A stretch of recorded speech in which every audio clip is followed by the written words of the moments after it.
তাহলে last class আমরা আলোচনা করেছিলাম ধাতু ও অধাতুর বৈশিষ্ট্যের আগে পর্যন্ত, অ্যাজ ইউ ক্যান রিমেম্বার, এবং আমরা সেখানে পদার্থের রাসায়নিক ধর্ম, পদার্থের ভৌত ধর্ম, পদার্থের ভৌত পরিবর্তন, মোমের গলন, পদার্থের রাসায়নিক পরিবর্তন, এগুলো নিয়ে আলোচনা করেছিলাম।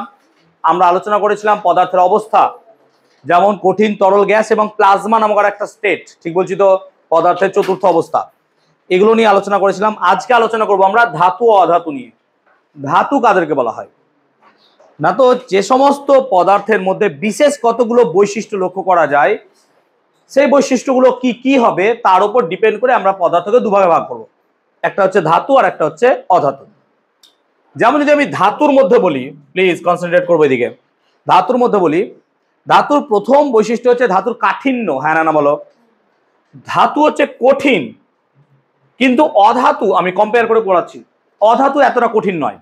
আমি যদি দুটো পদার্থ নিই, ধরো লোহা নিলাম আর কার্বন কয়লা, কার্বন কয়লা এটা তো আমাদের কি অধাতু, আর লোহা হচ্ছে ধাতু। এবার দুটোকে যদি হাতুড়ি দিয়ে বাড়ি মারি, দেখবো লোহা যেমন ছিল প্রায় সেরকমই অবস্থায় আছে, কিন্তু ওই কয়লা বা কাঠ বা এগুলো দেখবো ভেঙে যাচ্ছে। তাহলে এই যে ভেঙে যাচ্ছে, তার মানে তার কাঠিন্য অনেক কম। তাহলে আমরা এখানে মাথায় রাখবো যে ধাতুর কাঠিন্য হবে বেশি, অধাতুর কাঠিন্য হবে কম। এখান থেকে আমরা ধাতু অধাতুকে চিনতে পারবো। যেমন আমরা এখানে যে টেবিলটা আছে, টেবিলে যদি জোরে একটা হাতুড়ি বাড়ি মারা হয়, এটা সঙ্গে সঙ্গে ভেঙে যাবে, সঙ্গে সঙ্গে ভেঙে যাবে। বা এই মার্বেল পাথর আছে, জোরে বাড়ি মারলে পরে ভেঙে যেতে পারে। কিন্তু তোমরা যে চেয়ার বা টেবিলে বসে আছো বেঞ্চে, সেই বেঞ্চের যে পায়া সেগুলো লোহা দিয়ে তৈরি, তাকে যদি বড় মানে পেটানো হয় সেটা ভাঙবে না, সেটা মাঝে ফাঁপা অবস্থায় হওয়ার জন্য হয়তো চ্যাপটা হয়ে যেতে পারে, কিন্তু ভাঙবে না। কিন্তু এগুলো কি হবে? ভেঙে যাবে। তাহলে এর থেকে আমরা ভাঙতে শুরু করিস না বাবা, তার থেকে আমরা কাঠিন্য জিনিসটাকে বুঝতে পারছি। ক্লিয়ার হলো? 2 নাম্বার, উজ্জ্বলতা। দেখো ধাতু উজ্জ্বল হয়, যেমন আমরা যদি সোনা, রূপা, জিঙ্ক, অ্যালুমিনিয়াম এগুলোকে দেখি, দেখবো রৌদ্রে রাখলে এগুলো চকচক করে, তাই ধাতুর উজ্জ্বলতা বেশি, অধাতুর উজ্জ্বলতা আবার কম। যেমন কাঠ জলজল করে না, যে কোনো অধাতু তুলো তুমি, সালফার, কার্বন, এগুলো জলজল করে না। অধাতুর মধ্যে কি কি পড়ে? অক্সিজেন, যে কোনো গ্যাস, এগুলো সব কি হবে? অধাতু। তাহলে গ্যাস কি চকচক করে আমরা দেখতে পাই না? তাহলে এটা অধাতু। কিন্তু কিছু কিছু অধাতু আছে যেগুলো উজ্জ্বল, যেমন ধরো আয়োডিন। আয়োডিন এক প্রকারের আমরা বলতে পারি যে উজ্জ্বল বেগুনি রঙের পদার্থ, চকচক করে। আবার আরো একটা ভালো উজ্জ্বল পদার্থ আছে যেটা চকচক করে, হিরে। হিরে হচ্ছে কি আমাদের অধাতু। হিরে কার্বনেরই একটা রূপভেদ পরে পড়াবো, এর চিহ্ন হচ্ছে সি। অনেক স্কুল পরীক্ষায় দিয়ে দেয় যে হীরের চিহ্ন লেখো, মাথা চুলকে মরে যাবো না, হীরের চিহ্ন হবে কি সি, সেটা কি দিয়ে তৈরি? কার্বন। তাহলে এই দুটো কি চকচকে পদার্থ, কিন্তু এই দুটো ব্যতিক্রম, আমরা ব্যতিক্রমকে ধরতে পারবো না কখনো। সেই কারণে আমরা বলবো যে ধাতুর উজ্জ্বলতা অধাতুর থেকে সবসময় কি হবে? বেশি। 3 নম্বর পয়েন্ট আমরা বলতে পারি শব্দ। ধাতুকে যদি বাড়ি মারা হয় কোনো কিছু দিয়ে, তার একটা ধাতব শব্দ আছে। তোমরাই দেখবে যে বাড়িতে এই যে মার্কার, এই মার্কারটা কি দিয়ে তৈরি? না তো মার্কারটা আমাদের প্লাস্টিক দিয়ে তৈরি, এটা অধাতু। আর এখানে কয়েন আছে, এটা কি ধাতু দিয়ে তৈরি। দুটোকে যদি ফেলা হয় তাহলে এর সাউন্ড হবে, এর সাউন্ড সেরকম পাওয়া যাবে না, এর সাউন্ড এরকম পড়ে গেল, কিন্তু এই যে একটা সাউন্ড পাওয়া গেল, এইটা হচ্ছে ধাতব শব্দ। যেমন দেখবে তোমাদের বাড়িতে যখন কি হয়, কাঁসা বা স্টেনলেস স্টিল বা এগুলোর কোনো বাসনপত্র পড়ে যায়, তার দেখবে আওয়াজ অনেকক্ষণ হয়, এবং সেই আওয়াজটা মারাত্মক রূপ ধারণ করে যদি রাত 12টা হয়। বাবা ট্রাইপড আছে, হ্যাঁ, পা নড়ায় না, তোমার পা থেকে ভয় লাগছে, ওদিকে সরে যাও একটু, ঠিক আছে। রাত্রে ফ্রিজ খুলতে গেছো, কিছু একটা পড়ে গেছে, বাস শেষ ওই জায়গাটাই। তো সেই জায়গাটায় বোঝা যায়, কিন্তু সেইখানে যে একটা ক্যালেন্ডার থেকে পড়ে যায় কোনো আওয়াজ হবে না, যদি একটা চকের গুঁড়ো চক থাকে পড়ে যায় কোনো আওয়াজ হবে না, প্লাস্টিকের বোতল থাকলে পড়ে গেলে আওয়াজ হবে না, সেরকম আওয়াজ হবে না যতটা আমি ওই ধাতু ফেললে পরে আওয়াজ হবে। সেই কারণে আমরা যখন ঠাকুর ঘরে কাঁসন বাজাই, সেটা দেখবে কাঁসা দিয়ে তৈরি হয়, কারণ তার একটা সুন্দর শব্দ হয়। সেটাকে স্টিল দিয়ে বানাই না আমরা, স্টিলের সাউন্ড আলাদা। সব বিভিন্ন জায়গায় এই ধাতব শব্দকে বিভিন্ন মানে ধাতুকে কাজে লাগানো হয়। যেমন স্কুলের ঘন্টায় দেখবে আগেকার কালে যে স্কুলের ঘন্টা হতো, একটা লম্বা এরকম লোহার কিছু থাকতো, তার উপর বাড়ি মারতো টং টং টং করে। এখন তো ইলেকট্রিক বেল চলে এসছে, কিন্তু সেটা যদি কাঠ দিয়ে তৈরি হতো বা প্লাস্টিক দিয়ে তৈরি হতো, সে যে বাড়ি মারছে সেই ঠিক মতো শুনতে পারতো না। কিন্তু আগে কি হতো যে এইখানে ধাতুর যদি বাড়ি মারতাম সেই সাউন্ড ওই ঘর পর্যন্ত চলে যেত। আগেকার কালের কথা বলছি, আমরা যে স্কুলে পড়েছি সেই স্কুলে এরকমই হতো, একটা লম্বা। কিন্তু এখন কি হতো আমাদের গ্রামের স্কুল, এখন কি হয়, এখন প্রত্যেকটা রুমে রুমে কলিং বেল দেওয়া হয়েছে, যে ওই যেখানে অফিস রুম আছে সেখানে বেল দাবছে, মানে গোটা স্কুলে কি হচ্ছে বেল বাজছে, মানে একটা পিরিয়ড ওভার হলো। তোমাদের স্কুল সেই পুরনো যুগ ধরে রেখেছে, ভালো জিনিস সেটা অবভিয়াসলি। ঠিক আছে, বুঝতে পারলাম ব্যাপারটা? ঠিক আছে, আছে তো বাবা, যেটা ইলেকট্রিক বাইক সেখানেও একটা বাটির মতো অংশ থাকে, দেখবে। ক্লিয়ার হলো? আমরা নেক্সট পড়বো বৈদ্যুতিক পরিবাহিতা। বৈদ্যুতিক পরিবাহিতাটা কি? যে ধাতু বিদ্যুতের ভালো পরিবাহী হয়। যেমন আমরা যখন কোনো বৈদ্যুতিক সরঞ্জাম নিয়ে কাজ করি তখন দেখবে কাঠের বা প্লাস্টিকের ওপর দাঁড়াই দিয়ে আমরা কাজ করি। আমরা যখন দেখবে বৈদ্যুতিক কিছুতে কাজ করি, ঠিক আছে, যে পাইলস থাকে প্লাস যেটাকে আমরা বলি স্ক্রুড্রাইভার থাকে, তার আগে দেখবে বেত বা প্লাস্টিক লাগানো থাকে। আমি ডাইরেক্ট লোহার কোনো কিছু নিয়ে আমি ঢোকাতে পারবো না কোনো একটা প্লাগে বা সকেটে, তাই না? আমি এখানে যে প্লাগ বা সকেট আছে আমার, এই সকেটের মধ্যে দিয়ে একটা লোহার রডকে ঢুকিয়ে দিই, তাহলে আমি শক খাওয়ার চান্স অনেক বেশি, অবভিয়াসলি খাবো, ওই চান্স আবার কি। আর যদি আমি একটা কাঠের কোনো কিছু নিয়ে সাপোজ আমি এর মধ্যে ঢোকানোর চেষ্টা করি, এটা হচ্ছে কাঠের একটা কোনো দাঁত খোঁজানো কিছু, আমি এর মধ্যে যদি রাখি তাহলে পরে কোনো সমস্যা হবে না। কিন্তু এটা যদি লোহার হতো, আমি এখানে দিয়ে সুইচ দিলে পরে আমাকে আর খুঁজে পাওয়া যেত না হয়তো, হোয়াটএভার। সো ফ্যাক্ট হচ্ছে যে ধাতু বিদ্যুৎ বা তড়িতের সুপরিবাহী, কিন্তু অধাতু কুপরিবাহী। কিন্তু কিছু অধাতু আছে যারা তাপ ও তড়িতের সুপরিবাহী। কিছু অধাতু, বলো। তামা, তামা অধাতু, বাঁদর। গ্রাফাইট, গ্রাফাইট হচ্ছে অধাতু কিন্তু গ্রাফাইট তড়িতের সুপরিবাহী। ঠিক আছে, জেনে গেছো বেশি নাকি? এদিকে কনসেন্ট্রেট করো। গ্রাফাইটের সাথে আরেকটা পদার্থ আছে, সেটার নাম হচ্ছে গ্যাস কার্বন। পরীক্ষা এটা খুব দেয় যে এমন একটা অধাতুর নাম লেখো যা তড়িতের সুপরিবাহী, তাহলে গ্রাফাইট হবে। আচ্ছা, সাইকেলে সবাই তালা মেরেছিস তো? ঠিক আছে, আর তোরা একটু সাইকেলের দিকে দেখিস মাঝে মধ্যে, ঠিক আছে, সাইকেল চোর ঘুরে বেড়াচ্ছ অনেক। আর বেলঘুরিয়া স্টেশনে যখন যাতায়াত করবি না, একটু সাবধানে যাতায়াত করিস, যাদেরই গার্ডিয়ান বা তোরা যাতায়াত করিস। খুব চোর ধরা পড়ছে বা চুরি হচ্ছে। আগের দিনে আমার দুটো স্টুডেন্টের মোবাইল চুরি হয়েছে, ঠিক আছে, 11-12-এ। তো বুঝতে পারবি না হয়তো, কে জানতে পারবো না। সো বেলঘুরিয়া স্টেশনে কিন্তু যথেষ্ট পরিমাণে এখন চোরের উপদ্রব বেড়েছে। এর থেকে বোঝা যাচ্ছে যে আমাদের দেশে বেকারত্বের কতটা প্রবলেম। দেখো, মানুষ চুরি করে তখনই শখে কেউ চুরি করে না, অনেস্টলি স্পিকিং, যে না আমার মনে হয়েছে চলো একটা চুরি করেই আসি আজকে, এরকম কেউ করে না। যার দরকার সে। এবার ফোন খুব দরকারি জিনিস এই সেন্সে, যা চোর আছে ভাই ভিডিও দেখলে পরে প্লিজ দরকার লাগলে টাকা নিয়ে যা, ফোন নিয়ে যাস না, কারণ ফোনে প্রচুর ডকুমেন্টস থাকে, সেই ডকুমেন্টস হারিয়ে যায়। যেমন আমার হোয়াটসঅ্যাপে অনেকে অনেক রকমের ডকুমেন্টস পাঠিয়েছে, ধরো সেটা আমার ক্লাউডে আপলোড করা নাই, তাহলে ফোন চুরি গেল, আমার সব ডকুমেন্ট চলে গেল। আমি ব্যাংকের এটিএম এর পাসওয়ার্ড আমার মাথায় রেখেছি, কিন্তু আরো যাবতীয় তথ্য তো ফোনে আছে। স্যার আমি নিজে মনে যাই আমার ফোন যেন ঠিক থাকে, আমি এই টেন্ডেন্সি নিয়ে চলি। ঠিক আছে, এবার চোর দেখে নিলে বলবো বেটা তোরই ফোন চুরি করবো আগে, দাঁড়া, এরকম করো না বাবা, মানে what can I say actually, উচিত নয় মানে অ্যাকচুয়ালি। ঠিক আছে, তুই বাসনপত্র নিয়ে যা, I don't care about that, ঠিক আছে, যা, আমি আবার কিনে নেবো। ঠিক আছে, তুই যদি আমার কাছে 20,000 টাকাও নিয়ে যাস নিয়ে যা, ঠিক আছে, আমার বেঞ্চ আছে বেঞ্চ নিয়ে পালিয়ে যা, কিন্তু ফোন নিয়ে যাস না। খুব গুরুত্বপূর্ণ জিনিস অ্যাকচুয়ালি। তা আমাদের তো আরো গুরুত্বপূর্ণ, সেই ইনস্টাগ্রামের পাসওয়ার্ড ভুলে যাবো আমরা, আমাদের মনে নাই, হোয়াটএভার। চলো, এই হলো। আচ্ছা, এবার হচ্ছে তাপের পরিবাহিতা। তাপ পরিবাহিতা, ধাতু যেগুলো হয় না সেগুলো তাপের সুপরিবাহী হয়। যেমন দেখবে আমরা যে খুন্তি টুন্তি ব্যবহার করি, সেগুলোতে অনেকক্ষণ যদি রান্না করি তার হাতে একটু গরম চলে আসে, সেজন্য অনেক সময় সেখানে বেত পরানো থাকে, বা আমরা একটা ন্যাকড়া বা কাপড় দিয়ে সেটাকে ধরি। যেমন আমরা যে সমস্ত রান্না করার বাসনপত্র ব্যবহার করি সেগুলো সবগুলোই কি দিয়ে তৈরি হয়? ধাতু দিয়ে।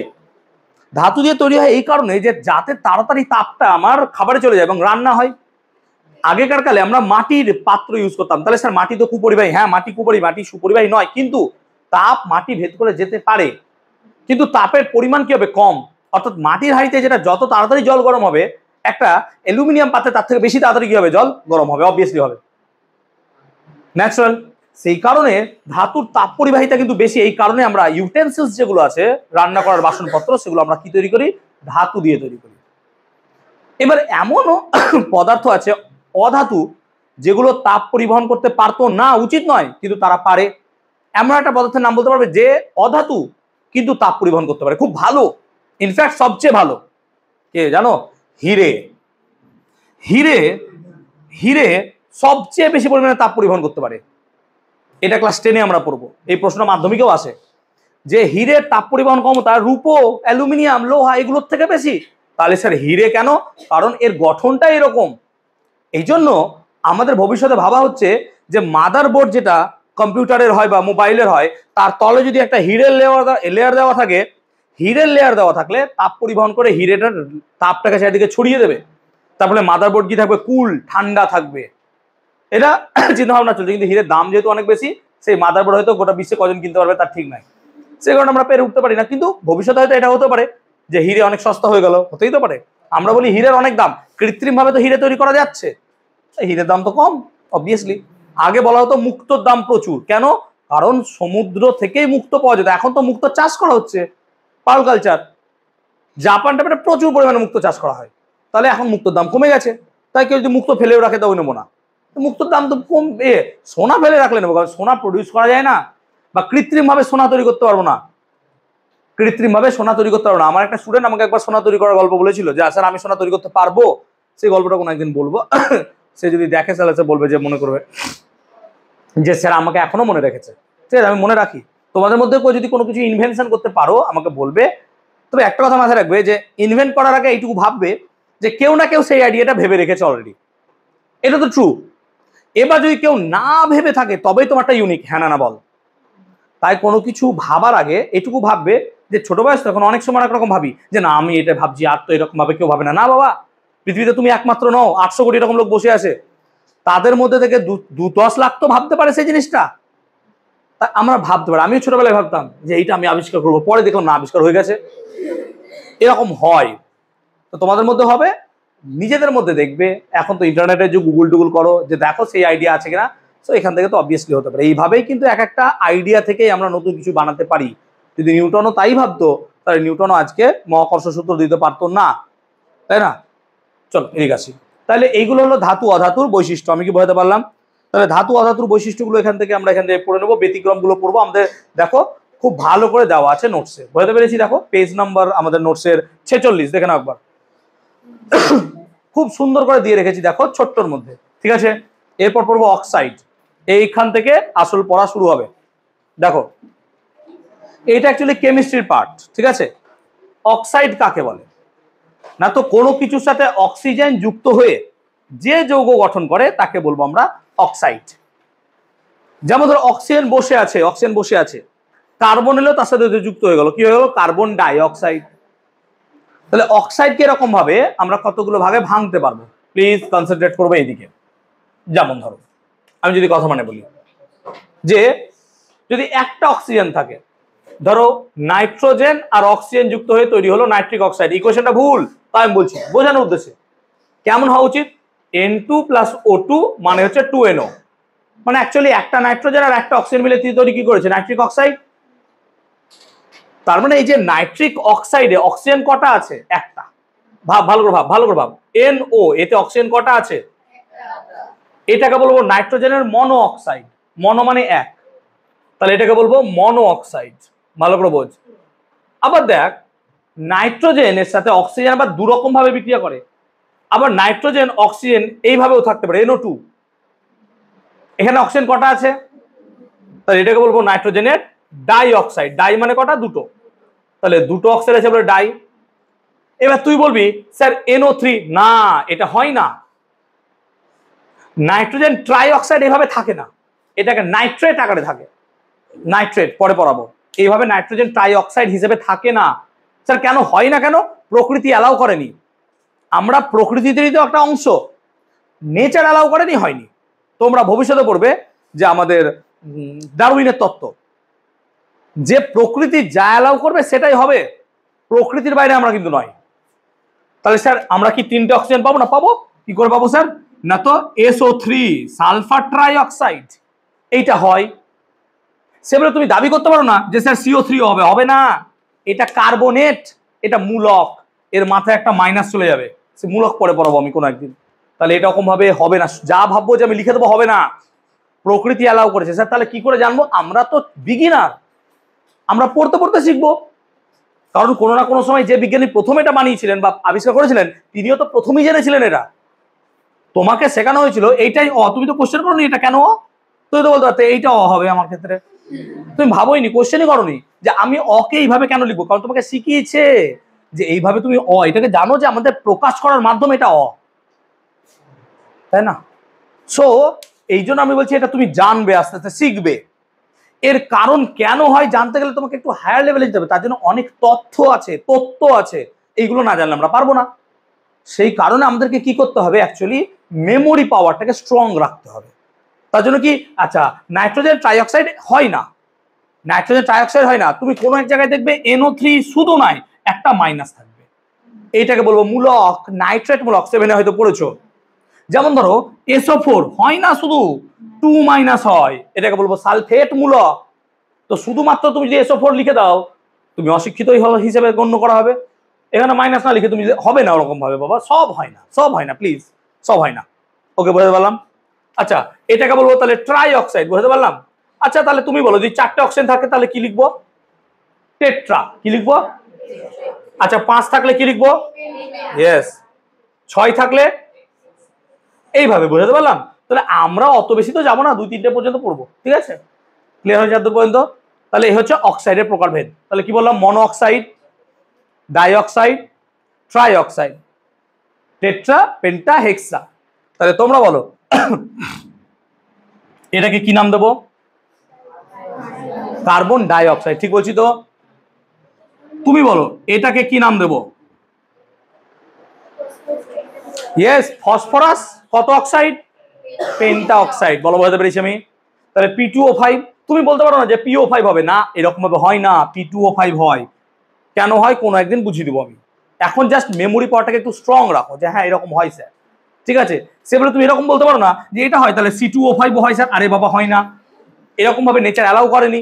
আমি বলতে পারলাম যেমন C2O5 না হয় একটা অক্সিজেন হয় Cr2O3, এটার নাম কি হবে? Chromium trioxide, chromium trioxide. তাহলে এটার নাম কি বলবো? Nitrogen monoxide. এটার আর একটা নামও আছে, কি বলতো? নাইট্রিক অক্সাইড, এটাকে নাইট্রিক অক্সাইডও বলা হয়। তাই তুমি যদি বলো এটাকে নাইট্রোজেন মনোঅক্সাইড, এটা কি ভুল? না, ঠিক। আচ্ছা এটাকে যদি নাইট্রিক অক্সাইড বলে এটা কি ভুল? না, এটাও ঠিক, দুটো নাম। তেমনি এটাকে শুধু নাইট্রোজেন ডাইঅক্সাইডই বলা হয়, এটাকে শুধু সালফার ট্রাইঅক্সাইডই বলা হয়। আমি কি বুঝতে পারলাম ব্যাপারটা?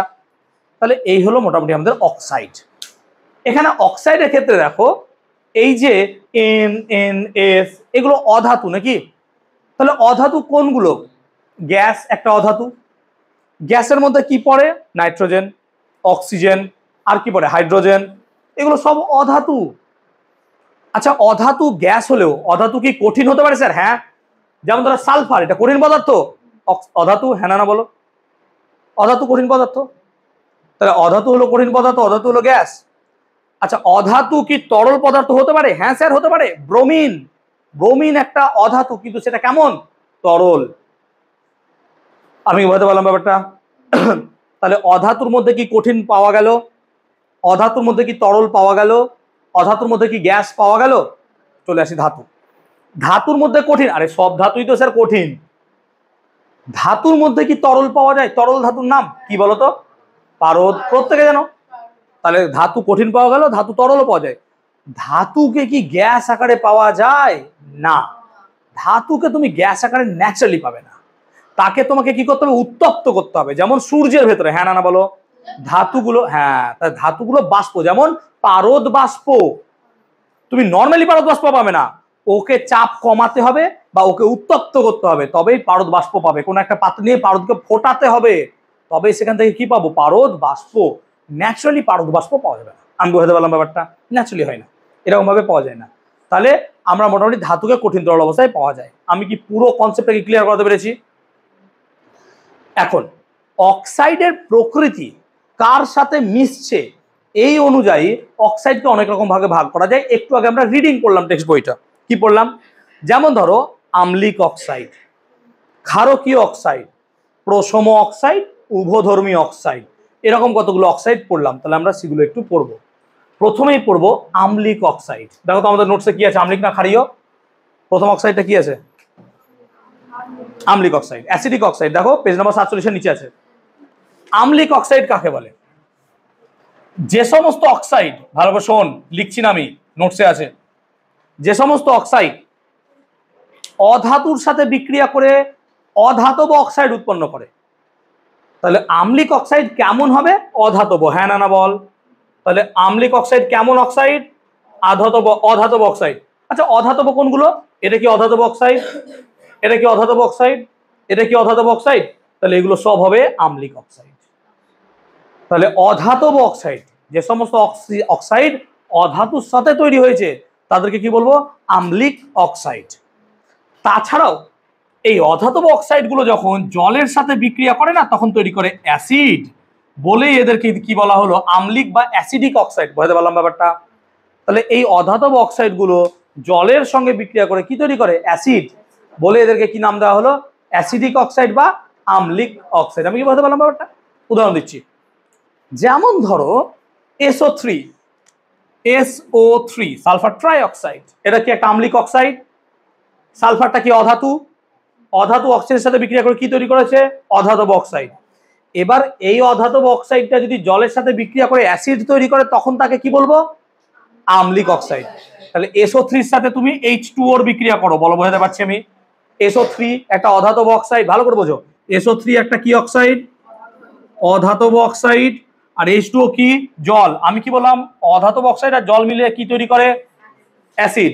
দেখো তাহলে এখানে H2 আছে, হ্যাঁ না না বলো? আচ্ছা S আছে, আর বলো O কটা আছে? 3টে, আর এখানে O কটা আছে? একটা। তাহলে টোটাল O কত হলো? O4। এটা কি অ্যাসিডের নাম? H2SO4। কি অ্যাসিড? Sulphuric acid. 7 এর কিচ্ছু পড়েনি, শুধু বই মুখস্থ করেছে, নোট মুখস্থ করেছে, কনসেপ্ট বোঝেনি। এটার নাম কি? Sulphuric acid. তাহলে অধাতব অক্সাইড জলের সাথে বিক্রিয়া করে কি অ্যাসিড তৈরি করলো? তাহলে এই মালটাকে কি আমি আম্লিক অক্সাইড বলবো? হ্যাঁ না বলো? আমি কি বলতে পারলাম? এরকমই ধরো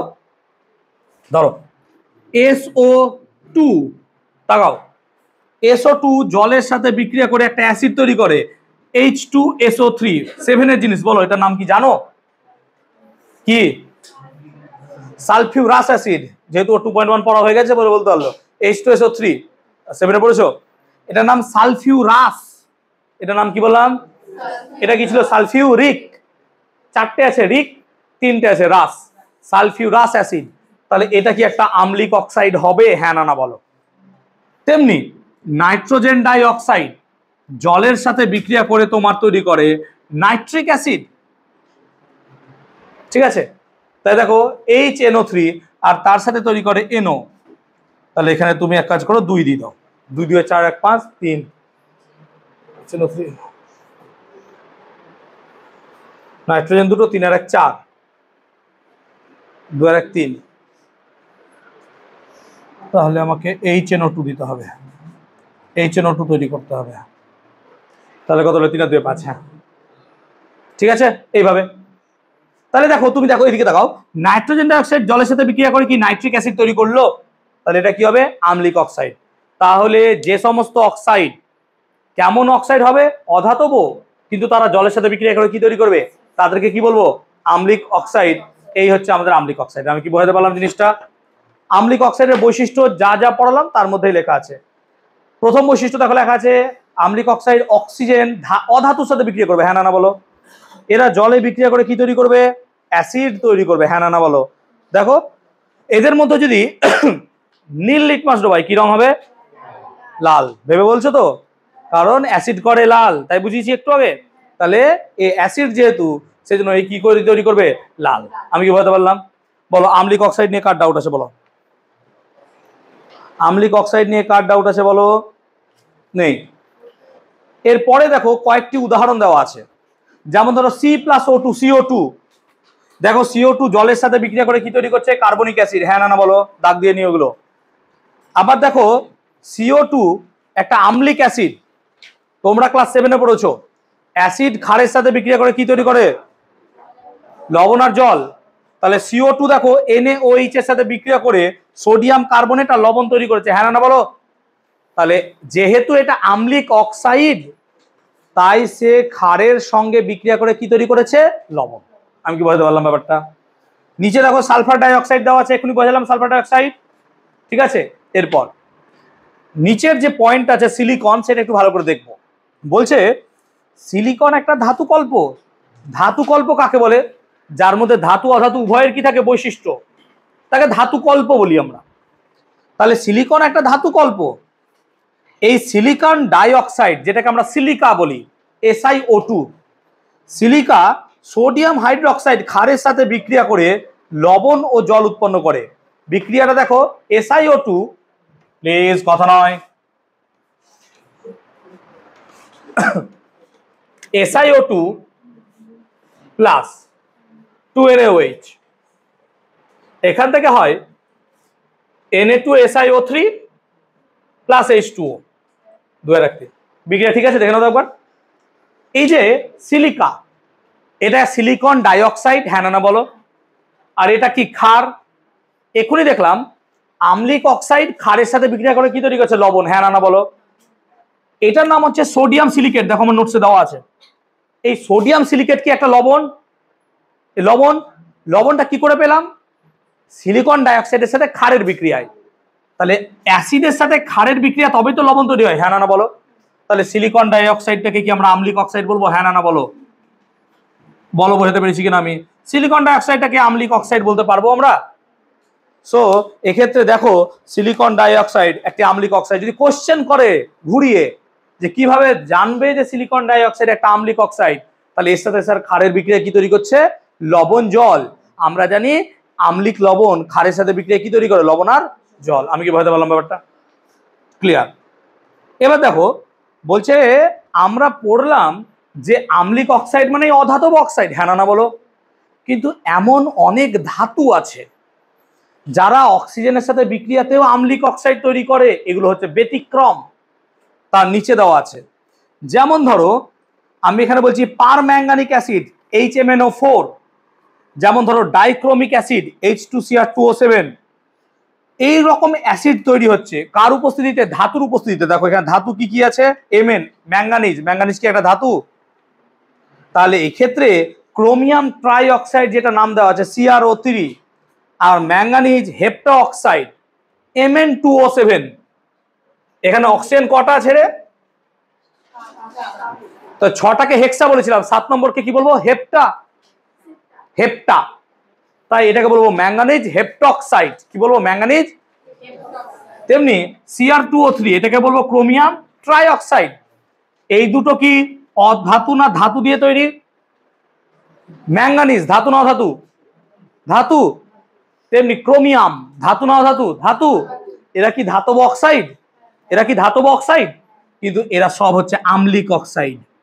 তার মানে শুধুমাত্র অধাতব অক্সাইড মানেই যে আম্লিক অক্সাইড এরকম নয়। কিছু কিছু ধাতব অক্সাইডও কি হচ্ছে? আম্লিক অক্সাইড।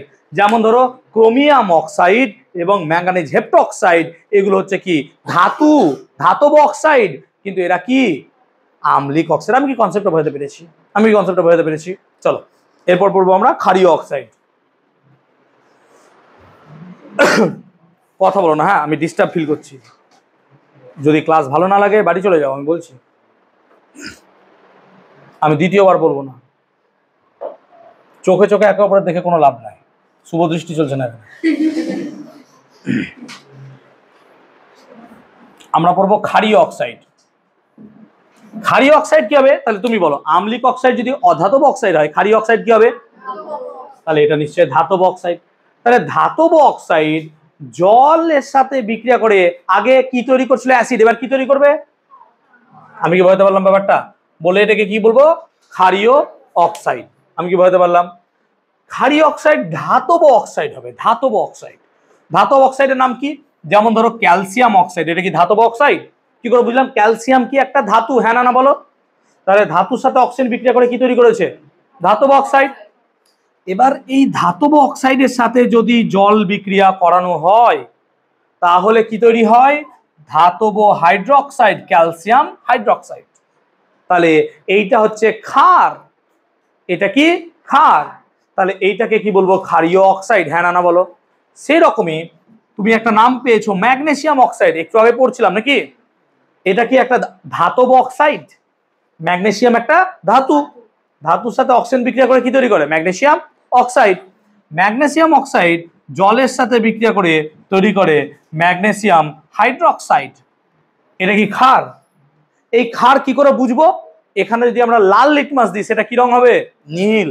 কারণ অ্যালকালি করে কালি, অ্যালকালি মানে কি ক্ষার, তাহলে ক্ষার এখানে কি রং করে দেবে? নীল। তাহলে এরা সমস্ত কিছু লালকে কি করে দেবে? নীল। সেই জন্য এরা সব হবে কি? ক্ষারীয় অক্সাইড। কারণ আমরা জানি ক্ষার লালকে কি করে? নীল করে। আমি কি বলতে পারলাম ব্যাপারটা? সেজন্য ক্ষারীয় অক্সাইড আছে। দেখো ক্ষারীয় অক্সাইডের বৈশিষ্ট্য আছে এবং ক্ষারীয় অক্সাইডের কয়েকটা উদাহরণ দেওয়া আছে। যেমন ধরো সোডিয়াম মনো অক্সাইড Na2O, যেমন পটাশিয়াম অক্সাইড K2O। আমি এখানে আরো দুটো উদাহরণ দিলাম, ক্যালসিয়াম অক্সাইড আর ম্যাগনেসিয়াম অক্সাইড। আমি কি বলতে পারলাম? ক্লিয়ার হয়েছে? এবার এই ক্যালসিয়াম অক্সাইড কি অ্যাসিডের সাথে বিক্রিয়া করে তৈরি করবে? এটা কি ক্ষার? হ্যাঁ না বলো। আর এটা কি অ্যাসিড? ক্ষার আর অ্যাসিড বিক্রিয়া করে কি তৈরি করে? লবণার। তাহলে এখানে কি তৈরি করবে? CaCl2 আর তৈরি করবে H2O। বুঝতে পারলাম ব্যাপারটা? Similarly MgO plus 2HCl, MgCl2 plus H2O। আমি কি ঠিক বুঝতে পারলাম? তাহলে এই দুটো আমার বইয়ে নেই বলে আমি এই দুটো করালাম, বাকিগুলো তো বইয়ে আছে, আমরা দেখে নিতে পারবো। দুটো অক্সাইড, একটা হচ্ছে ZNO আর একটা হচ্ছে Al2O3, এরা দুটো অক্সাইড। এটা হচ্ছে জিঙ্কের অক্সাইড, জিঙ্ক মনো অক্সাইড, আর এটা হচ্ছে অ্যালুমিনিয়াম ট্রাই অক্সাইড। হ্যাঁ না বলো? বা অ্যালুমিনিয়াম অক্সাইড। এই দুটো অক্সাইড অ্যাসিড ক্ষার উভয়ের সাথেই বিক্রিয়া করে। এই দুটো অক্সাইড অ্যাসিড আর ক্ষার উভয়ের সাথেই বিক্রিয়া করে বলে এদেরকে কি বলবো? উভধর্মী অক্সাইড। আমি কি বলতে পারলাম? তাহলে উভধর্মী অক্সাইড কাকে বলে? যে সমস্ত অক্সাইড অ্যাসিড ও ক্ষার উভয়ের সাথে বিক্রিয়া করে তাদেরকে কি বলবো? উভধর্মী অক্সাইড। তাহলে দুটো উভধর্মী অক্সাইডের নাম কি হবে? জিঙ্ক অক্সাইড আর অ্যালুমিনিয়াম অক্সাইড। যেমন ধরো জিঙ্ক অক্সাইড, এটাকে যদি আমি HCl এর সাথে বিক্রিয়া করাই তাহলে পরে তৈরি হয় ZnCl2 প্লাস H2O। তুমি বলো এটা কি অ্যাসিডের সাথে বিক্রিয়া হলো? হ্যাঁ না বলো? এটা কি অ্যাসিডের সাথে বিক্রিয়া হলো? তাই দেখো তোমাদের জিঙ্ক অক্সাইডের সাথে HCl এর বিক্রিয়াটা দেওয়া আছে, ঠিক আছে।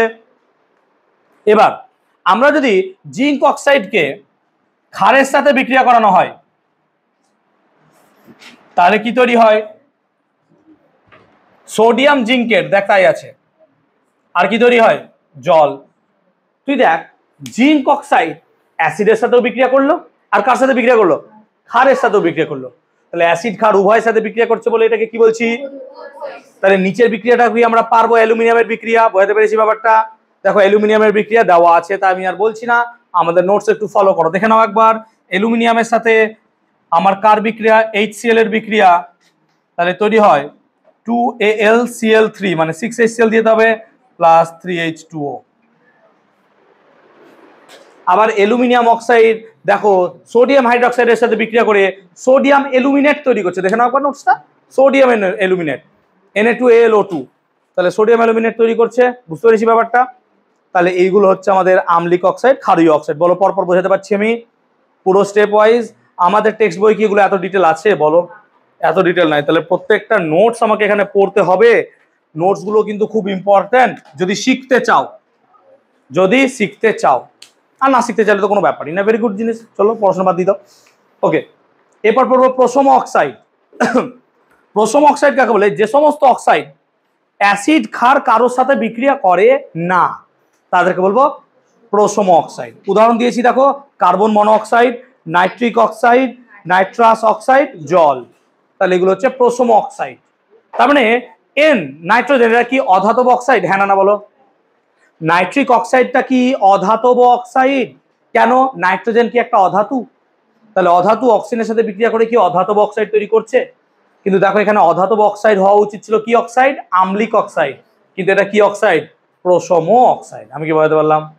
তাহলে আমাদের এখানে প্রশম অক্সাইডের নাম মনে রাখতে হবে কি কি? Nitric oxide, nitrous oxide, carbon monoxide আর জল। এগুলো সব হচ্ছে কি আমাদের প্রশম অক্সাইড। এছাড়াও আরো কয়েক রকমের অক্সাইড আছে, যেমন ধরো সুপার অক্সাইড। আচ্ছা তার আগে একটা কথা বলি, ক্রোমিয়াম আর ম্যাঙ্গানিজ এটা কোনো জায়গায় পাবে না, কোনো জায়গায় পাবে না। আমি ছকে সুন্দর করে দিয়েছি, বিলিভ মি, এই জিনিসটা কোনো জায়গায় পাবে না, কোনো জায়গায় পাবে না। তুমি খুঁজে নাও যে কোনো জায়গা। ক্রোমিয়াম আর ম্যাঙ্গানিজ এই দুটো এমন বদমাস এলিমেন্ট, এরা অক্সিজেনের সাথে বিভিন্ন রকম ভাবে বিক্রিয়া করে দিয়ে আম্লিক অক্সাইড, ক্ষারকীয় অক্সাইড আর প্রসব উভধর্মী অক্সাইড তৈরি করে। দেখো 3 রকম অক্সাইড তৈরি করেছে না। তো ক্রোমিয়াম যখন অক্সিজেনের সাথে CrO3 আকারে থাকে তখন তাকে বলবো ক্রোমিয়াম ট্রাই অক্সাইড। এই ক্রোমিয়াম ট্রাই অক্সাইড এটা হচ্ছে আমাদের কি আম্লিক অক্সাইড। আমি Cr2O3 লিখেছিলাম, কোনো জায়গাটা ভুল ছিল, CrO3 হবে। তাহলে CrO3 এটাতে কি আছে? ক্রোমিয়াম। কিন্তু ক্রোমিয়াম ট্রাই অক্সাইড এটা কেমন অক্সাইড? আম্লিক অক্সাইড। আবার দেখো ক্রোমিয়াম যদি একটা অক্সিজেনের সাথে যুক্ত হয় ক্রোমিয়াম মনো অক্সাইড, সেটা আবার কেমন অক্সাইড? ক্ষারীয় অক্সাইড। আবার দেখো Cr2O3 ক্রোমিয়াম ট্রাই অক্সাইড যেটা আমি আগে করেছিলাম, ওইটা হবে কি উভধর্মী অক্সাইড Cr2O3। তার মানে আমি এখান থেকে দেখছি কি জিনিস, যে ক্রোমিয়াম এমন একটা এলিমেন্ট যে CrO3, CrO আর Cr2O3 তিনটে জিনিস তৈরি করছে। প্রথমেরটা কি হচ্ছে? আম্লিক, হ্যাঁ না বলো। পরেরটা কি হচ্ছে? ক্ষারীয়। পরেরটা কি হচ্ছে? উভধর্মী। মানে সবই ক্রোমিয়াম। পাগল হয়ে যাবো আমি কোশ্চেনে। তাহলে আমাকে এখানে কি করতে হবে? মাইন্ড, মাথা শার্প রাখতে হবে। সেই রকমই দেখো আর একটা এলিমেন্ট আছে কি? ম্যাঙ্গানিজ। দেখো Mn2O7 এক্ষুনি পড়াচ্ছিলাম, ম্যাঙ্গানিজ হেপ্টক্সাইড, সেটা কি আম্লিক, ঠিক তো? আবার দেখো ম্যাঙ্গানিজ অক্সাইড MnO, এটা কি হচ্ছে? ক্ষারীয়। আবার দেখো উভধর্মী মানে কি? ম্যাঙ্গানিজ ডাইঅক্সাইড, হ্যাঁ না বলো। এই জিনিসটা কোনো জায়গায় পাবে না। যারা শুধুমাত্র পড়ছিস আমার কাছে, তাদের কাছে এই জিনিস থাকবে। You can check it out. তুই জায়গা থেকে জিজ্ঞেস করতে পারিস জিনিসটা, বিলিভ মি। এই জায়গাটায় কনসেপ্ট ক্লিয়ার রাখতে হবে। এবার কনসেপ্ট ক্লিয়ার কি করে রাখবো ভাই? তোমাকে মেমোরি পাওয়ার শার্প রাখতে হবে, যে আমার CrO3 দিয়েছে না CrO দিয়েছে না Cr2O3 দিয়েছে। সেরকম ম্যাঙ্গানিজের ক্ষেত্রে মনে রাখবো আমাকে কি দিয়েছে? Mn2O7 দিয়েছে না MnO দিয়েছে না MnO2 দিয়েছে, হ্যাঁ না বলো। এটা কি হবে? আম্লিক, হ্যাঁ না বলো। এটা কি হবে? ক্ষারীয়। আর এটা কি হবে? জাস্ট কত সুন্দর ছক আকারে মনে থাকলো। তাহলে ছক অলওয়েজ বেনিফিশিয়াল, আমি বলতে পারলাম। এরপর পড়বো সুপার অক্সাইড। সুপার অক্সাইড কাকে বলে? যেসব অক্সাইডে অক্সিজেনের পরিমাণ পার অক্সাইড থেকে বেশি তাদেরকে বলবো সুপার অক্সাইড। চলে আসি পার অক্সাইড কাকে বলে, এটা আগে বোঝো। পার অক্সাইড যে সমস্ত জায়গায় পারক্স বন্ধন থাকে তাদেরকে বলবো আমরা পার অক্সাইড। পার অক্সাইড কাকে বলে? তোদের টেক্সট বইয়ে কি ছিল অক্সাইড বল, আর কি অক্সাইড পড়াচ্ছি ভাব। তোদের টেক্সট বইয়ে অক্সাইড পড়েছিস তো, কি ছিল আর অক্সাইড কি লেভেল পড়ানো হচ্ছে বুঝতে পারছিস তোরা? যদি কেউ পড়িস কোন লেভেল নিয়ে যাচ্ছি তোদেরকে আমি। ওকে, পার অক্সাইড কাকে বলে? পারক্স বন্ধন জানো? পারক্স বন্ধন ভালো করে এটা মাইন্ডে রাখো। পারক্স বন্ধন, পারক্স বন্ধনটা কি বুঝেছিল? দেখো বন্ড ও এটাকে বলি পারক্স বন্ধন। মানে কোন জায়গায় যদি এই জিনিসটা থাকে না, এটাকে বলবো পারক্স বন্ধন। যেমন উদাহরণ দিচ্ছি, দেখ Na, ভালো করে দেখ, NaOO, তাহলে এটাকে সোডিয়াম পারক্সাইড বলবো। কেন? মাঝে কি ঢুকে গেছে? পারক্স বন্ধন। কার পারক্স বন্ধন? সোডিয়ামের, তাই এটা নাম দেবো সোডিয়াম পারক্সাইড। এর সংকেত কি হবে? দেখ Na কবার আছে, O কবার আছে, সোডিয়াম পারক্সাইড। এটা তোরা সরি, তোরা এটা ভবিষ্যতে পড়বি বা পড়েছিস কিনা 7 আমি জানি না। কোথায় বলতো? Hydrogen peroxide. হাইড্রোজেন পারক্সাইড হচ্ছে H2। তাহলে এটা কেমন লাগবে দেখতে? HOOH, বল হ্যাঁ না বাবা, সাবধানে পা নড়িও না একটু দয়া করে, ঠিক আছে? কারণ ভিডিও তোমরাই ভবিষ্যতে দেখবে, পরীক্ষার আগের রাতে এটাই চালিয়ে দিয়ে বসে আছো হয়তো। কারণ এই জিনিস কোনো জায়গায় পাবে না, বিলিভ মি। সার্চ করে নিবে যে কোনো জায়গায়। আমি বলতে পারলাম ব্যাপারটা পারক্সটা। এবার আমি বলছি super oxide. I am talking about super oxide. Super অক্সাইডে কি বলছে? যে একটা সোডিয়ামের পরিমাণ কি থাকবে? কম। অক্সিজেনের পরিমাণ কি থাকবে? বেশি। তাহলে একটা সোডিয়ামকে যদি বাদ দিয়ে দিই তাহলে NaO2 পড়ে থাকছে, হ্যাঁ না বল। তাহলে NaO2 পড়ে থাকছে, দেখ তাই আছে সুপার অক্সাইড NaO2, হ্যাঁ না বল। তাহলে সুপার অক্সাইড কি হচ্ছে আমার? NaO2, বুঝতে পারলাম। তাহলে KO2 নাকি রে? Super oxide potassium super oxide, বল বুঝতে পারলাম কিনা? তাহলে রিলেট করতে পারলাম। এবার সাব অক্সাইড কাকে বলে? অক্সিজেনের পরিমাণ যদি কম থাকে, তার মানে ভাব এখানে এনে আছে, একটা অক্সিজেন কম, তাহলে কি হবে? Na2O। হ্যাঁ না বল, দেখ পাই আছে সাব অক্সাইড। আমি কি বোঝাতে পারলাম? তাহলে পার অক্সাইড থেকে তিনটে জিনিস বোঝালাম। এক পার অক্সাইড নিজে বোঝালাম, একটা কি বোঝালাম সুপার অক্সাইড, আর একটা কি বোঝালাম সাব। পার অক্সাইডে কি থাকবে? এই মালটা থাকবে ডাবল ও। হ্যাঁ না বলো। আচ্ছা এখান থেকে যদি একটা এলিমেন্ট কমে যায়, সোডিয়াম একটা কম থাকে, সাব অক্সাইড। আর যদি একটা সোডিয়াম যদি কম থাকে, দুটো অক্সিজেন বেশি থাকে, তাহলে সুপার অক্সাইড। আর একটা অক্সিজেন যদি কম থাকে, সাব অক্সাইড। বল আমি কি বোঝাতে পেরেছি জিনিসটা? আমি কি ক্লিয়ার করতে পেরেছি? আমি বারবার বলছি, শুধুমাত্র ভিডিও দেখলে হবে না, তার সাথে নোট পড়তে হবে। নোটস না পড়লে পরে হবে না, এবং তার সাথে পরীক্ষা দিতে হবে। তাহলে এর ওপর পরীক্ষা যখন নেবো না, তখন দেখবে আরো ভালো হবে। যদি পরীক্ষা না নিই তাহলে পরে এই কনসেপ্টই থাকবে। কারণ যতক্ষণ না ইভ্যালুয়েশন হচ্ছে, মূল্যায়ন হচ্ছে না, মূল্যায়ন না হলে বোঝা যাবে না। তোমার একটা মূল্যায়ন দরকার। যেমন বাড়িতে যদি বিরিয়ানি রান্না করে, মা জিজ্ঞেস করে কিরে ভালো হয়েছে, দ্যাট মিনস তোমার মা ইভ্যালুয়েট করতে চাইছে যে আমি কি বিরিয়ানি রান্নার পরীক্ষায় পাস করতে পেরেছি। সিম্পল কোশ্চেন, হ্যাঁ না বল। মা যখন নতুন জিনিস ট্রাই করে রান্না করার জন্য, তখন তোর কাছ থেকে অবশ্যই কিরে বাবু খেতে ভালো হয়েছে, মানে কি সে ইভ্যালুয়েট করতে চাইছে।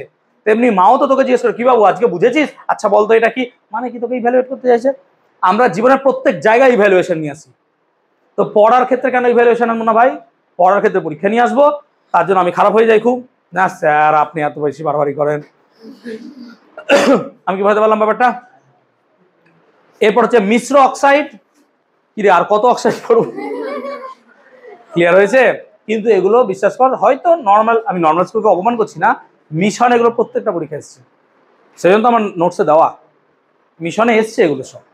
তো আমি যখন পড়বো তখন কেন না আমি আমার বেস্ট লেভেল দিয়ে পড়বো, ঠিক তো? আমি তো সবই পড়বো আমার। ক্লিয়ার হয়েছে? চলো, মিশ্র অক্সাইড কাকে বলে? যেসব অক্সাইডে একই মৌলের দুটো জারণ অবস্থা থাকে। এইটুকু জাস্ট মনে রাখবো, দুটো জারণ অবস্থা থাকে। জারণ অবস্থাটা কি আমরা যখন জারণ বিজারণ পড়াবো তখন বোঝাবো, তখন তাকে বলে মিশ্র অক্সাইড। শুধুমাত্র মিশ্র অক্সাইডের উদাহরণটা মনে রাখবে, ফেরোসোফোরিক অক্সাইড Fe3O4, দেখো তাই আছে, ওটা মাথায় রাখিও, ঠিক আছে? এরপর আমরা পড়বো যে আমরা ম্যাগনেসিয়াম, অ্যালুমিনিয়াম, তারপর তোমার আরো কি কি ধাতু ছিল, আর দুটো অধাতু ছিল কার্বন আর সালফার, তাদের সাথে আমরা HCl এর বিক্রিয়া করেছিলাম। হ্যাঁ না বলো? তাহলে ভালো করে দেখো, আমি কি করলাম, একটা টেস্ট টিউব নিলাম। প্লিজ কনসেন্ট্রেট করো। একটা আমি বড় টেস্ট টিউব নিলাম, এই test tube, this is my test tube. এবার আমি কি করলাম ভালো করে দেখো, এতে আমি HCl রাখলাম। প্রথমে HCl নিলাম, প্লিজ কনসেন্ট্রেট করো। HCl নেওয়ার পর আমি প্রথমে এর মধ্যে জিঙ্ক মেশালাম, জিঙ্কের ছিবড়া। কি জিঙ্ক, কি হয়েছে বল? তাহলে HCl এর সাথে আমি প্রথমে কি মেশালাম? জিঙ্ক। কি আঁকা কি অন্যরকম লাগছে নাকি? না এটা কি লিখেছি? হ্যাঁ টেস্ট টিউব। হ্যাঁ আমার কাছে গন্ধ আসেনি বলে আমি বুঝতে পারছি না নাকি? দেখো, যার কর্ম করার ইচ্ছা থাকবে না বাইরে চলে যাও, দেখো, না হলে প্লিজ ঘরের মানে এত সুন্দর পরিবেশটাকে নষ্ট করিও না। যদি পড়তে ভালো না লাগে কেন দূষণ ঘটাচ্ছ? দরজা খোলা আছে, কোলাপসি বলে, নাহলে কিছু করতে হবে না, এরকম করে বার করে জাস্ট ছেড়ে চলে আসতে হবে। এই এটা কি পার্লামেন্ট চাপড়াবা? ওকে, যাক, আমার কাছে তো গন্ধ আসছে না, ভেরি গুড। আমি এখানে কি করবো, দুটো রুম ফ্রেশনার রাখবো আমার জন্য। আস্তে প্লিজ, নাক বন্ধ রাখ, দিশন কান খোলা রাখ। তাহলে জিঙ্কের সাথে HCl এর বিক্রিয়া করাচ্ছি, জানলাগুলো খুলে দে, না দম বন্ধ হয়ে মরে যাবি। মিথেন গ্যাস আছে, H2S গ্যাস আছে, আরো কত কি আছে। চিকেন স্টু বেশি করে খেয়েছে। ওকে প্লিজ, এগুলো ইউটিউবে যদি না কাটা হয় কি হবে? প্লিজ এদিকে তাকাই। আর তাহলে জিঙ্কের সাথে যদি আমরা HCl এর বিক্রিয়া করা, HCl কি অ্যাসিড, তাহলে দেখা যাবে বিক্রিয়ার ফলে জিঙ্ক ক্লোরাইড আর হাইড্রোজেন তৈরি হচ্ছে। হাইড্রোজেন তো গ্যাস, তার মানে এখানে বুদবুদ আকারে গ্যাস তৈরি হবে। প্লিজ কনসেন্ট্রেট হেয়ার, বুদবুদ আকারে গ্যাস বেরোবে। আমরা যদি ফেরাসের সাথে HCl এর বিক্রিয়া করাই তাহলে তৈরি হবে ferrous chloride plus hydrogen. Ferrous chloride না তৈরি হলে ফেরিক ক্লোরাইডও তৈরি হয় অনেক সময়, FeCl3। Please concentrate here. তখন আমরা কি করি, 2FeCl3 2Fe আর এখানে দিয়ে দিই 6HCl, ফেরিক ক্লোরাইড তৈরি হতে পারে ডিপেন্ডিং আপন ফেরাস কি ভাবে বিক্রিয়া করছে। আচ্ছা, এর সাথে আমরা অ্যালুমিনিয়াম বিক্রিয়া করাতে পারি। যেমন ধরো aluminium plus HCl AlCl3 plus 3H2। তেমনি আমরা বিক্রিয়া করাতে পারি ম্যাগনেসিয়ামের সাথেও।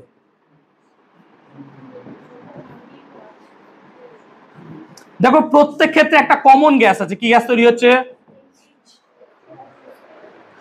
এবার প্রত্যেক ক্ষেত্রে কি একইভাবে বুদবুদ বেরোবে না, অর্থাৎ বিভিন্ন ধাতুর HCl এর সাথে বিক্রিয়া করার হার মানে দ্রুততা আলাদা। দেখা যায় যে ম্যাগনেসিয়াম খুব দ্রুত হারে বিক্রিয়া করে নেয়, খুব দ্রুত হারে, কিন্তু দেখা যাচ্ছে জিঙ্ক বা লোহা অনেক আস্তে আস্তে বিক্রিয়া করছে।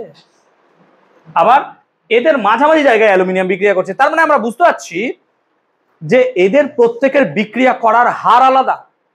আবার দেখা যাচ্ছে সালফার কোনো রকম ভাবে HCl এর সাথে বিক্রিয়া করছে না, তেমনি কার্বনও এদের সাথে বিক্রিয়া করছে না।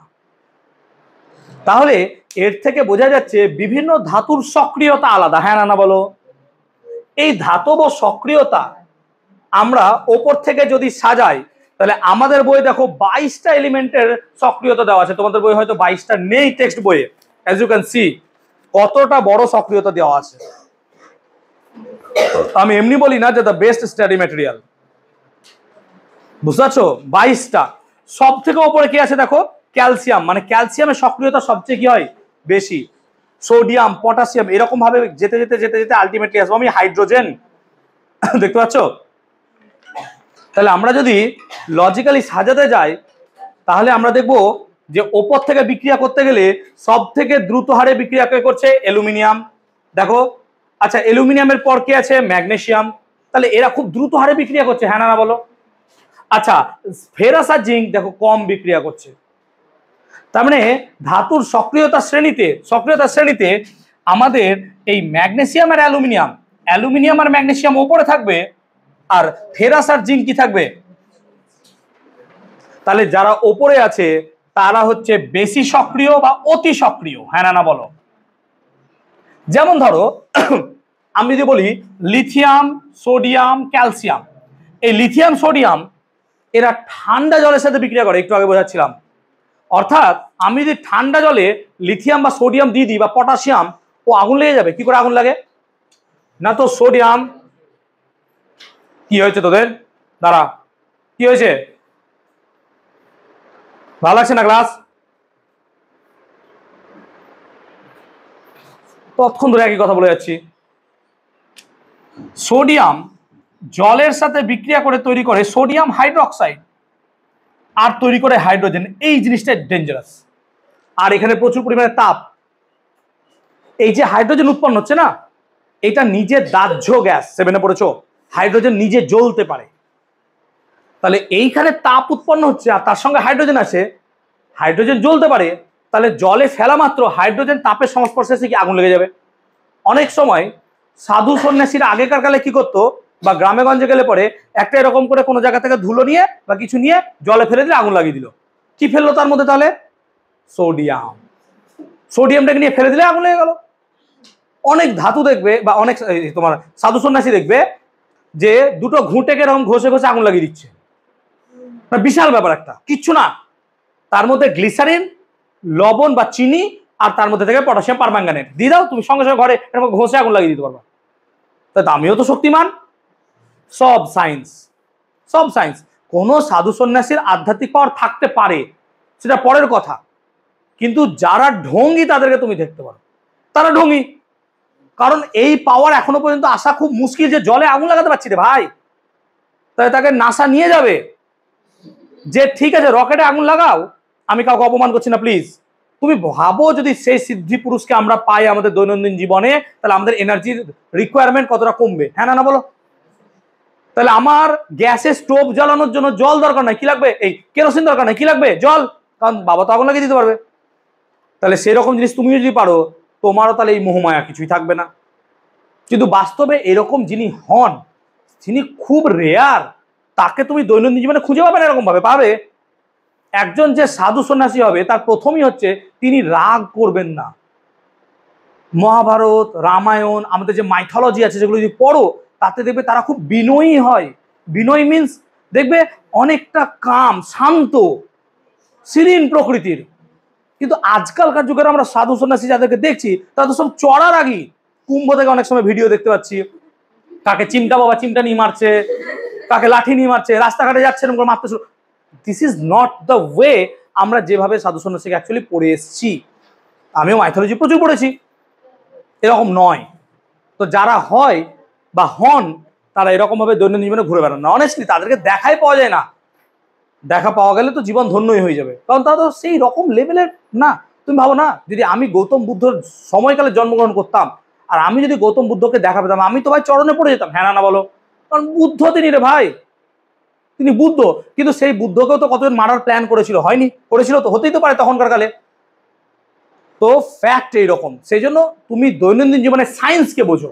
আমি রিকোয়েস্ট করবো অ্যাজ এ টিচার, সায়েন্সকে বোঝো। আগে সায়েন্স দেখো যে বিহাইন্ড দ্য লজিক সায়েন্স আছে কি না। সায়েন্স নাই তাহলে ঠিক আছে, কারণ সায়েন্সের পরেও কোনো জিনিস হতে পারে অ্যাকর্ডিং টু দ্য টিচার হওয়া উচিত নয়, বাট আমি ধরে নিচ্ছি। তাহলে কথা মানে বলছি, তাহলে এইরকম জায়গা থেকে আমাকে বাঁচতে হবে। তাহলে আমি যদি কোনোদিন এসে এরকম করে জল দিয়ে আগুন লাগিয়ে দিই, তাহলে তুমি আমাকে সাধু সন্ন্যাসী ভাবতেই পারো না? নয়। এগুলো কি গ্রামে হয় না বলছো? হয়, হতে পারে। তো গ্রামের লোক তো এত কিছু বোঝে না, অনেকেই বোঝে না। তাহলে এগুলো নয় কিন্তু, ঠিক আছে, একদম নয়। তাহলে এগুলোর পিছনে কিন্তু সায়েন্স আছে, একদম পিওর সায়েন্স।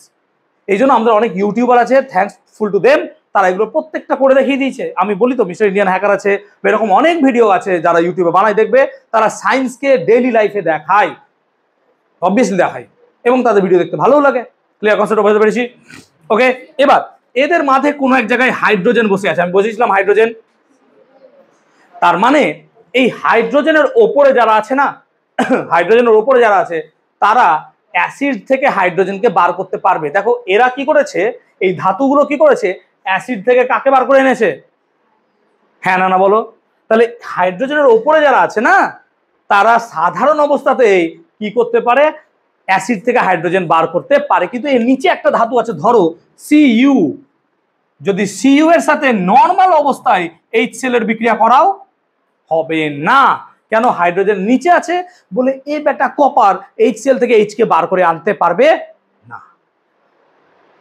এইরকমই ধাতু আছে পিটি, প্ল্যাটিনাম, সোনা, রূপা, এইরকম ধাতু, এবং এরা সাধারণ অবস্থায় নিষ্ক্রিয় প্রকৃতির, হ্যাঁ না বলো? সেই জন্য আমরা সোনার অলংকার পরি। যদি কোনোদিন এরকম হতো যে সোনা পড়ছি, বেশি পড়লে সোনায় মরচে পড়ে যায় বা সোনা ক্ষয় হয়ে যায়, তাহলে কি আমরা সোনার অলংকার পড়তে পারতাম? তাহলে সোনার অলংকার তুমি যতই পড়ো ও কোনোদিনও নষ্ট হয় না। সেই জন্য সোনা এত দামি, আর সোনা পাওয়াও তো কম যায়। আবার তুলনামূলক ভাবো, এক বছরে গোটা বিশ্ব যা পরিমাণ সোনা তৈরি করতে পারে, এক সপ্তাহে গোটা বিশ্ব ততটা লোহা বানিয়ে নেয়। এক বছরে গোটা বিশ্ব যতটা পরিমাণ সোনা বানায়, গোটা বিশ্ব, I am talking about the whole world, ততটা পরিমাণ লোহা এক সপ্তাহে বানিয়ে নেয়। তাহলে কত পরিমাণ লোহা পৃথিবীতে আছে, আর সোনা কম। যে জিনিস কম তার চাহিদা। মার্কেটে হঠাৎ যদি তেল কমে যায়, তেলের দাম স্বাভাবিক ভাই। তাহলে লজিক্যালি সোনার পরিমাণ কম, সিলভার কম, এগুলো কম বলে এগুলোর দাম কি? পৃথিবীতে সবচেয়ে দামি পদার্থের নাম হচ্ছে অ্যান্টিম্যাটার। অ্যান্টিম্যাটার পরে পড়াবো, 9, 10 উঠলে বা 11, 12 বোঝাবো কোনো একদিন। অ্যান্টিম্যাটার বলে টপিক আছে। অ্যান্টিম্যাটার তৈরি করার কিছুক্ষণ পরই নষ্ট হয়ে যায়। তার মানে ওকে পরীক্ষাগারে বানাতে হয় কয়েকশো কোটি ডলার খরচ করে, আর খরচ করেও লাভ কি? শুধু ওই এক্সপেরিমেন্টের জন্য কাজে লাগিয়ে তাকে নষ্ট করে দেওয়া হয়, আর বাঁচবেই না, সে থাকেই না। সেজন্য তার দাম সব থেকে বেশি, কারণ প্রকৃতিতে তাকে খুঁজেই পাওয়া যাবে না। সারা দুনিয়াতে ফ্রান্সিয়াম বলে একটা এলিমেন্ট আছে, তার পরিমাণ 50 গ্রামেরও কম। গোটা পৃথিবীতে। তাহলে তোমার কাছে যদি এইটুকু একটা ফ্রান্সিয়াম থাকে, তোমাকে খুন করে নিয়ে বাড়ি পালিয়ে যাবে। ওই ফ্রান্সিয়ার দাম কয়েকশো কোটি ডলার, কারণ পৃথিবীতে নাই ফ্রান্সিয়াম।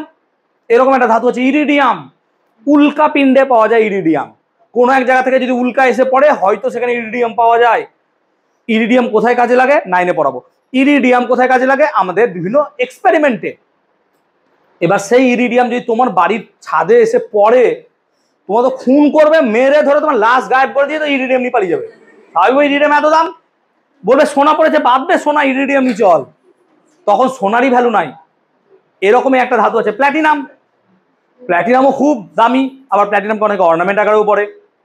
ঠিক আছে, তো আমরা এগুলো এবার বলি না স্যার তাহলে আমি ফ্রান্সিয়াম দিয়ে বানানো অর্নামেন্ট পরবো। চলো, আমি কি বলতে পারলাম কনসেপ্টটা? আমি ক্লিয়ার হয়েছি? এবার এবার এবার ধরো এই রকম শ্রেণীতে, প্লিজ কনসেপ্ট করো, এই রকম শ্রেণীতে ধরো, এই রকম শ্রেণীতে ফেরাস উপরে আছে, জিঙ্ক নিচে আছে, জিঙ্ক তার নিচে ফেরাস। আচ্ছা, জিঙ্ক ফেরাস উপরে আছে। এবার ধরো তাহলে জিঙ্ক উপরে আছে, ফেরাস কি আছে? নিচে। এবার ধরো আমি কথা মানে বলছি, জিঙ্ক সালফেট আছে, তার সাথে আমি ফেরাসের বিক্রিয়া করাতে চাইছি, হবে না। কেন হবে না? দেখো, জিঙ্ক যেহেতু ওপরে আছে, যে সমস্ত ধাতু ওপরে আছে তারা বেশি তড়িৎ ধনাত্মক। বেশি তড়িৎ ধনাত্মক ধাতু থাকলে পরে নিচের কোনো ধাতু এই জায়গাটায় এসে তার জায়গা দখল করতে পারবে না। এই বিক্রিয়াটা 7-এ পড়েছে, প্রতিস্থাপন বিক্রিয়া, নাকি? অনেক রকম বিক্রিয়া পড়েছে, মনে করো দেখো, প্রতিস্থাপন বিক্রিয়া, তোমার হচ্ছে না কম্বাসন মানে হচ্ছে প্রত্যক্ষ সংশ্লেষণ বিক্রিয়া, বিয়োজন বিক্রিয়া, এরকম। তার মানে জিঙ্ক ওপরে আছে বলে জিঙ্ক নিজের জায়গা ছাড়বে না। উল্টো ভাবো, FeSO4 এর সাথে জিঙ্ক বিক্রিয়া করাচ্ছি। এবার কি হবে? যেহেতু জিঙ্কের পাওয়ার কি বেশি, এফির পাওয়ার কম, একে লাত মেরে ঠেলে দেবে, বিক্রিয়া করে নেবে। দেখি হবে জিঙ্ক SO4 প্লাস কি হবে? Fe। আমি কি বোঝাতে পারলাম? তাহলে যে উপরে আছে সে নিচের দনকে ইজিলি লাত মেরে তাড়িয়ে দিতে পারে, কিন্তু যে নিচে বসে আছে সে উপরটাকে পারবে না। একটা উদাহরণ দিচ্ছি, তাহলে বুঝতে পারবি আরো। দেখ, ধর আমি কথা মানে বলছি, ধর এই বিক্রিয়াটা তোদের বইও দেওয়া আছে। চ্যাপ্টারটা কি তোদের ভালো লাগছে না পড়তে? বোরিং? দেখ, আমি কথা বলছি, জিঙ্ক, আমি নিলাম একটা টপিক, জিঙ্ক সালফেট ZnSO4, এটা কি নাম? কি? জিঙ্ক। আমি তার সাথে কপারের বিক্রিয়া করাতে যাচ্ছি। কোথায় জিঙ্ক ওপরে, কোথায় কপার নিচে? কপার পারবে জীবন এখানে ঢুকতে? তার মানে কপার এখানে কি ঢুকতে দেবে? তাহলে বিক্রিয়া হবে। কিন্তু যদি কপার সালফেটের সাথে জিঙ্কের বিক্রিয়া করানো হয়, জিঙ্ক কপারকে লাত মেরে তাড়িয়ে দিবে, দিয়ে এই জায়গাটায় কি করবে? জিঙ্ক ঢুকে যাবে আর কপার, তাই না? আমি কি বলতে পারলাম ব্যাপারটা? তাহলে এই বিক্রিয়া সম্ভব। তাহলে আমরা এখান থেকে কি যদি সক্রিয়তা শ্রেণীটা মনে রাখতে পারি, তাহলে কি এটা বার করতে পারবো? তাহলে আমরা চেষ্টা করব এইটা সক্রিয়তা শ্রেণী না মনে রাখলেও টেক্সট বইটা যেন মনে রাখতে পারি, কারণ টেক্সট বই কম আসে আর আমাদের প্রশ্ন মোটামুটি টেক্সট বই থেকেই হয়। সেই জন্য যদি কেউ ভাই এটা পড়তে পারো তাহলে তো ফ্যান্টাস্টিক থিং, আর না পারলে পরেও অ্যাটলিস্ট টেক্সট বইটা মনে রাখবো, সক্রিয়তা শ্রেণীটা মনে রাখবো। ঠিক আছে, আমাদের নোটে দেখো সক্রিয় ধাতু কোনটা, কম সক্রিয় ধাতু, তার ব্যবহার সব দেওয়া আছে 51 নম্বর পেজে, প্লিজ দেখে নাও পাশের বক্সে। বুঝতে পেরেছো? দেখো ওখানে সক্রিয়তা শ্রেণী কাকে বলে তাও দেওয়া আছে, সবকিছু দেওয়া আছে, তোমাদের সবকিছু দেওয়া আছে। দেখো তার নিচে দেওয়া আছে হাইড্রোজেনের গুরুত্ব। আমি কি বলতে পেরেছি? হাইড্রোজেনের গুরুত্বটা কি আলোচনা করলাম।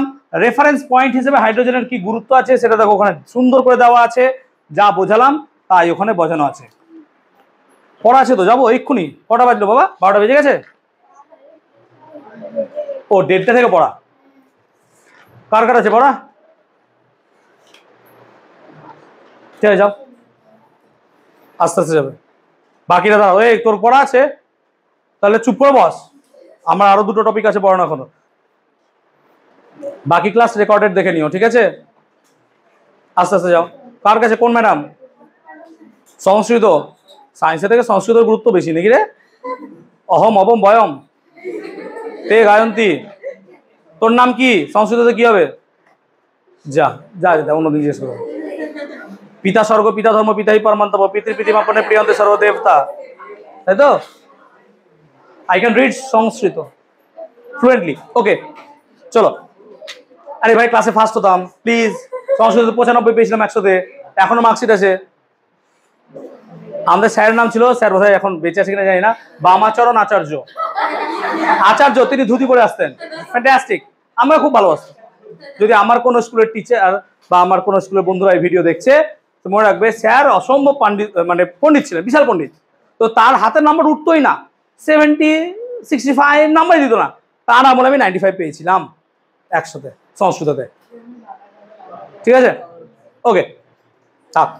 আচ্ছা, মানব শরীরে গুরুত্বপূর্ণ ধাতুগুলি এবং তাদের ভূমিকা দেখো, আমি সুন্দর করে ছক দিয়ে রেখেছি। লোহার কি কি গুরুত্ব, আমাদের শরীরে হিমোগ্লোবিন বানাতে লোহা কাজে লাগে, আমাদের শরীরে জিঙ্ক কি কাজে লাগে একটু আগে বোঝালাম। জিঙ্কের কাজ এনজাইম উৎসেচক বানাতে, তার সাথে চুল পড়া আটকাতে, এটা যদি মেডিকেল কাজ, কথা মানে বলছি। এরকম ভাবে বিভিন্ন ধাতুর আছে, ঠিক তো? এগুলোকে একটু পড়ে নিতে পারবো?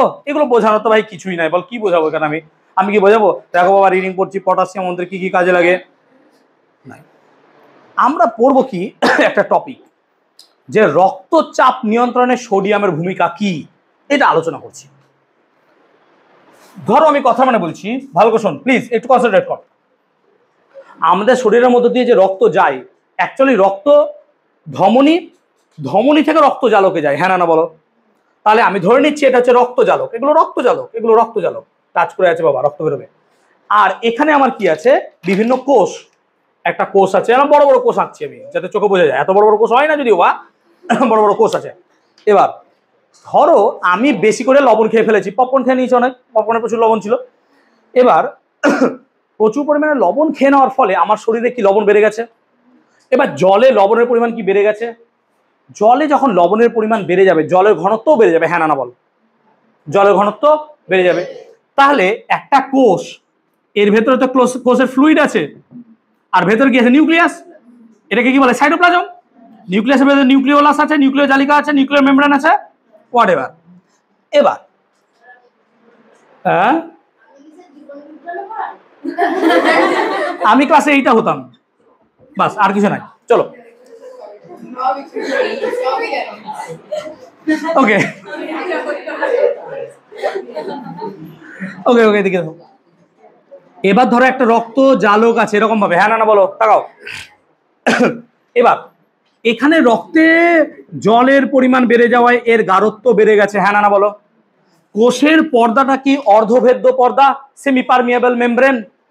অর্ধভেদ্য পর্দা মানে কিছু কিছু পদার্থকে যেতে আসতে দেবে, সবকিছুকে দেবে না, হ্যাঁ না বলো। তাই পড়েছো তো না, এখনো পড়োনি? পড়েছো তো, সেমি পারমিয়েবল। এবার তাহলে যদি এখানে ঘনত্ব বা গাঢ়ত্ব বেড়ে যায়, তাহলে এখান থেকে জল কি এদিকে চলে আসবে। কোন প্রক্রিয়া, অভিস্রাবণ, হ্যাঁ না বলো। তাহলে অভিস্রাবণ প্রক্রিয়ায় জল এখানে বেড়ে যাচ্ছে। এবার বলো, রক্তে, এদিকে তাকা, রক্তে ধমনী বা রক্ত শিরা, তার সাইজ কি ফিক্সড? তুমি রক্তের শিরার পরিমাণ এখান থেকে এত মোটা করতে পারবে না, ফিক্সড।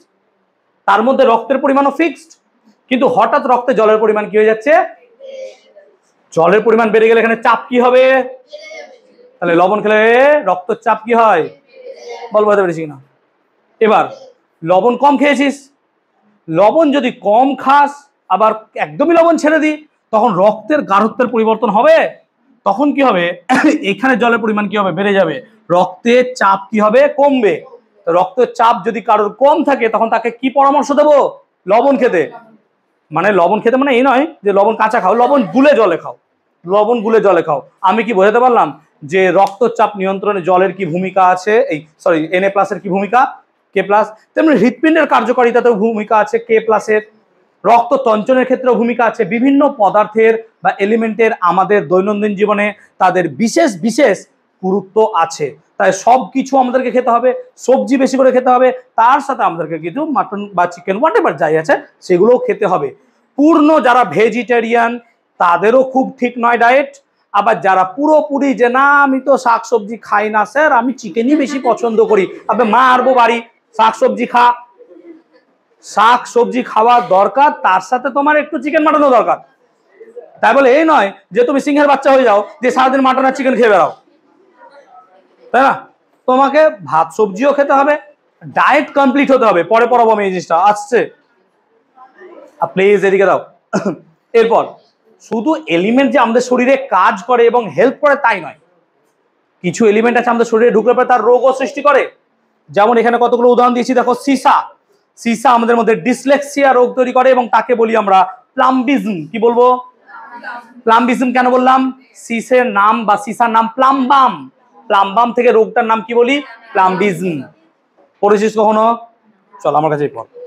ক্যাডমিয়ামের ফলে ইটাই রোগ হয়, পারদের ফলে হয় মিনামাটা, আরো একটা রোগ হয় ম্যাড হেটার্স রোগ, আমি জানি না কি জিনিস। তারপর অ্যাসবেস্টাস শিল্প থেকে দেখো হয় মেসোথেলিওমা রোগ। তাহলে বিভিন্ন রকমের রোগ হয়। দেখো আর্সেনিক থেকে কি হয় পড়েছিস? Blackfoot disease. ঠিক বলছি তো? ওকে। আবার বিভিন্ন পদার্থ যদি আমাদের শরীরে কম হয় তাহলেও রোগ হয়। যেমন লোহা কমে গেলে কি হবে? রক্তাল্পতা, অ্যানিমিয়া, তাই না? রক্তের পরিমাণ কমে যাবে। কেন? লোহা হিমোগ্লোবিন তৈরি করতে কাজে লাগে। সেরকমই দেখো ক্যালসিয়াম কমে গেলে হাড় ক্ষয়ে যায়, এটাকে হাইপোক্যালসিয়ামিয়া রোগ বলে। সেরকমই পটাশিয়াম কমে গেলে পরে, আয়োডিন কমে গেলে গয়টার রোগ হয়। এগুলো আমরা একটু পড়বো, তাহলে আশা করি বোঝাতে পারবো। হ্যাঁ, 7-এ ছিল তো, সেটা আমি আবার করিয়েছি কারণ আমাদের সিলেবাসে আছে তো, দেখলে তো একটু আগে। তাহলে এগুলো আমাদেরকে পড়তে হবে। এরপর দেখো অধ্যায়ের গুরুত্বপূর্ণ প্রশ্ন উত্তর আছে, বেশি দেয়নি আমি, বোধহয় 50টা প্রশ্ন আছে এবং 50টা প্রশ্নের উত্তর দেওয়া আছে। তাহলে আমরা চ্যাপ্টার নাম্বার 2.1 কি শেষ করে দিলাম। তাহলে নর্মাল স্কুলের শুধুমাত্র একটা চ্যাপ্টার বাকি রইলো। মিশন আমাদের ওরিয়েন্টেড যাদের পড়াশোনা তাদের 2টো চ্যাপ্টার বাকি রইলো। নেক্সট সপ্তাহে তাপ পড়াবো, সবাই তাপ পড়বে। ক্লিয়ার?